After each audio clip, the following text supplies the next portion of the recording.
Praise the lord. దేవుని కృప మీకు కలుగునుగాక. నడిపించే జీవవాక్కుగా పరిశుద్ధ గ్రంథంలో నుండి ఒక మాట మనము చదువుదాం. ద్వితీయోపదేశకాండము 23వ అధ్యాయము 5వ వచనము ఇలాగ రాయబడి ఉన్నది. మధ్యలో నుండి ఇలా చదువుతా ఉన్నాం. నీ దేవుడైన యెహోవా నిన్ను ప్రేమించెను గనుక నీ దేవుడైన యెహోవా నీ నిమిత్తము ఆ శాపమును ఆశీర్వాదముగా చేసెను. దేవుని బిడ్డలారా, దేవుడు మనల్ని ప్రేమిస్తున్నాడు గనుక కృపాసత్య సంపూర్ణుడిగా శరీరధారిగా యేసు ప్రభుల వారి భూమి మీదకి వచ్చాడు. ఆయన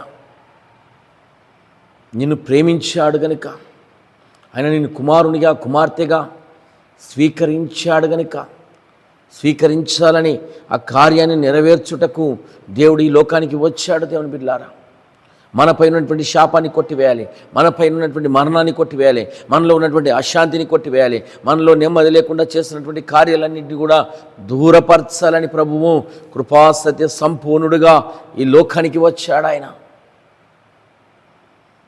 కారణమేంది? నువ్వు దీవించబడాలి. కారణమేంది?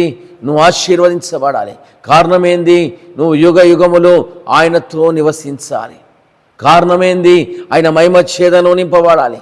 కారణమేంది? ఆయన ఆత్మఛేదనలో నింపబడాలి. కారణం ఏమై ఉన్నది? నువ్వు ఆయన స్వరూపంలోకి మార్చబడాలి.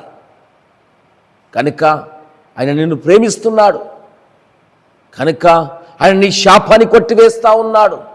కనుక నిన్ను ఆశీర్వాదకరంగా మారుస్తూ ఉన్నాడు. రండి ఈ దినమున మందిరానికి. ఆయన మందిరంలో సంతోషం ఉన్నది, ఆయన మందిరంలో దీవెనలు ఉన్నాయి, ఆయన మందిరంలో నెమ్మది ఉన్నది, ఆయన మందిరంలో సమాధానం ఉన్నది, ఆయన మందిరంలో ఆశీర్వాదం ఉన్నది. నీ శాపమంతా కొట్టివేస్తే నిజమైన దేవుడు పరిశుద్ధాత్ముడు ఆయన మందిరంలో ఉన్నాడు. రండి, ఈ దినము ప్రభు దినము గనక, ప్రభుని ఆరాధించే దినము గనక, ప్రభుని మనము స్తుతించే దినము గనక మన కుటుంబాలతో వద్దాం. దేవుని మందిరంలో మనము చేరి ఆయనను ఆరాధిద్దాం. ఆ విధముగా దేవుని నుండి మనము దీవెనలు పొందుకుందాం. పరిశుద్ధాత్మ దేవుడు మిమ్మల్ని అందరినీ ఆ విధముగా నడిపించునుగాక. ఆమేన్.